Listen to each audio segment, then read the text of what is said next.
পনিরটা আমার হয়ে গেছে। এবার আমি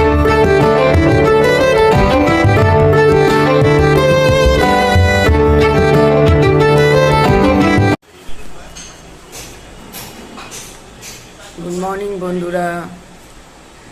আমি সকালটা এখন ঘুম থেকে উঠলাম, উঠে মুখ টুক ধুয়েছি, ধুয়ে এখন চা নিয়েছি, চা খাচ্ছি,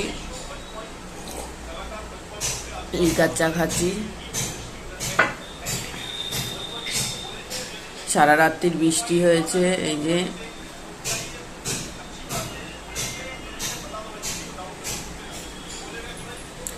এখনো কোনো কাজকর্ম শুরু করিনি, ঘুমের নেশা যেন কাটছেই না। চা খেয়ে নিই, তারপরে কাজে হাত দেব।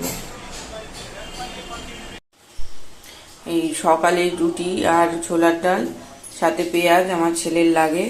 এই সকালে ওদের এখন খাবে, ওদের খাবার বেড়ে নিয়ে যাচ্ছি। ডালটা একটু আমার মা গলিয়ে ফেলেছে, এখন ছেলে আবার ঘ্যান ঘ্যান করে কিনা সেটাই দেখার। এখন ওদের আমি এই খেতে দিতে যাচ্ছি। এই এখন আমরা রুটি আর ছোলার ডাল খাচ্ছি,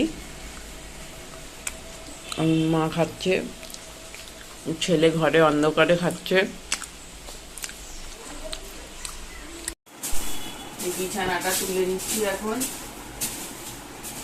ঘরের কাজটা আগে করে নিই, পরে রান্না বান্না করবো। ঘর দরের কাজ করে নিই, আগে বিছানাটা তুলে নিই। এই ঘরের সব ফার্নিচার গুলো মুছে নিচ্ছি, ধুলো পড়ে তো, রোজ মুছিটাও ধুলো পড়ে, এগুলো মুছে পরিষ্কার করে নিচ্ছি। এই ঘরের কাজ করে নিয়ে এই এখন ঝাড় দিয়ে নিচ্ছি, ঝাড় দিয়ে তারপরে যাব রান্নাঘরে। ঝাড় দিলে এখন আপাতত ঘরের কাজটা হয়ে যায়। এবার আমি ফোড়নে শুকনো লঙ্কা, তেজপাতা আর আস্ত গরম মশলা দিলাম। এবার একটু পাঁচফোড়ন দেব,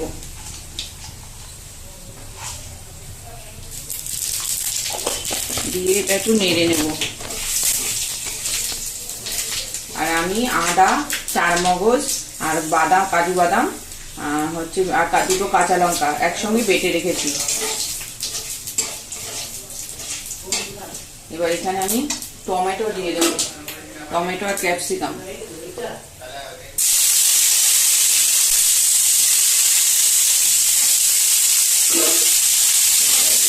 এটা অল্প একটু নেড়ে নেব।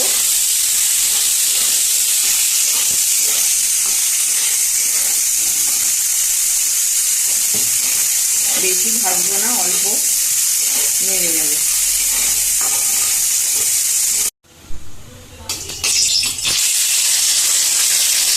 পনিরগুলো এবার ভেজে নেব। আর পাশে গরম জল বসিয়েছি বাটিতে, পনিরগুলো ভাজা হয়ে গেলে নুন দিয়ে জল দিয়ে আর কি গরম বসিয়েছি, ওই নুন জলে ভিজিয়ে রাখবো পনিরগুলো, তাহলে পনিরগুলো নরম হয়। পনিরটা ভাজা হয়ে গেছে, এবার এই যে গরম জলের মধ্যে তুলে দিয়ে দিচ্ছি। জলের মধ্যে 5 মিনিট মতন রাখবো, ঢেকে রাখবো, তাহলে পনিরটা ভালো নরম হবে। আর নুন দিয়েছি যে, সেহেতু পনিরের মধ্যে নুনটাও ঢুকবে। ফুলকপিটা ভেজে নেব, পনিরে ফুলকপি আলু দিয়ে পনির করবো, তাই ফুলকপিগুলো একটু ভাপিয়ে নেব, ভেজে নেব। একটু ভাপিয়ে জলটা ফেলে দিয়েছি এর আগে। এবার ফুলকপিগুলো একটু নুন দিয়ে ভেজে নেব।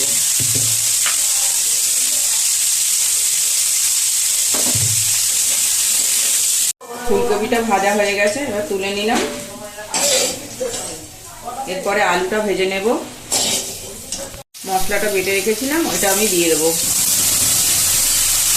চারমগজ, কাজু বাদাম আর হচ্ছে আদা আর কাঁচা লঙ্কা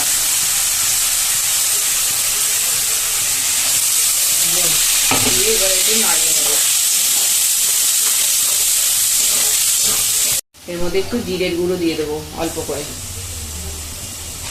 আর একটু লঙ্কার গুঁড়ো,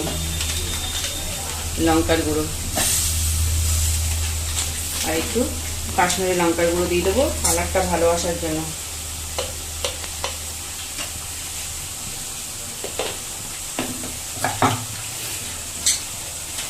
দিয়ে এবার মশলাটা আমি কষিয়ে নেব। এবার স্বাদ মতন চিনি দিয়ে দেবো, দিয়ে এবার একটু ফুটতে দেবো।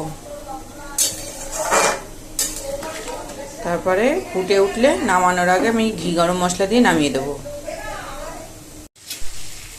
মশলাটা আমার কষানো হয়ে গেছে। এবার এর মধ্যে আমি ফুলকপি আলু যেটা ভেজে রেখেছিলাম সেটা দিয়ে কষাবো। ঢেলে দিলাম, দিয়ে এবার কষিয়ে নেব। বেশিক্ষণ কষাতে হবে না, কারণ ভেজে রেখেছি, মশলাটাও ভালো করে কষিয়ে নিয়েছি। পনিরটা আমার হয়ে গেছে, এবার আমি নামিয়ে দেব। এই দেখুন হয়ে গেছে। নামানোর আগে আমি কিন্তু ঘি গরম মশলা দিয়েছি। এবার আমি নামিয়ে দিলাম। এইভাবে রেঁধে খেয়ে দেখবেন কেমন লাগে, খেয়ে জানাবেন।